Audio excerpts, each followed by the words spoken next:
Good evening. कैसे हैं आप सभी? आशा करते हैं अच्छे होंगे। आज हम आपके लिए एक महाभारत से रिलेटेड कहानी लेकर आए हैं, हनुमान और भीम की अद्भुत मुलाकात। वनवास के समय पांडव वन में भ्रमण कर रहे थे। भीम अत्यंत बलशाली था, उसे अपने बल पर बहुत थोड़ा अभिमान था। उसी समय द्रौपदी ने एक सुगंधित फूल लाने की इच्छा जाहिर की। वह पुष्प गंधमादन पर्वत पर मिलता था। भीम तुरंत उसे लाने के लिए चल पड़े। रास्ते में घने जंगल, ऊंचे पर्वत, भयंकर पशु दिखते रहे। भीम ने ऊंची आवाज में जब एक ब्राह्मण को बैठे देखा तो उन्होंने कहा, जरा पूंछ अपना हटा।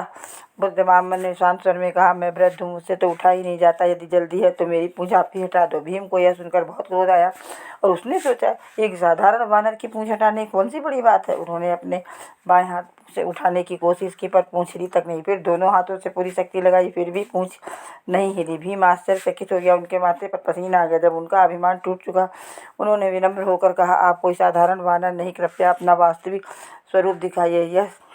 यह सुनकर वृद्ध वानर अपने दिव्य रूप में प्रकट हो गए। वे स्वयं पवन पुत्र हनुमान थे। हनुमान जी ने कहा, भीम, हम दोनों ही पवन देव के पुत्र हैं, इसलिए भाई है, परंतु तुम्हारे बल के साथ विनम्रता भी आवश्यक है। भीम उनके चरणों पर गिर पड़ा।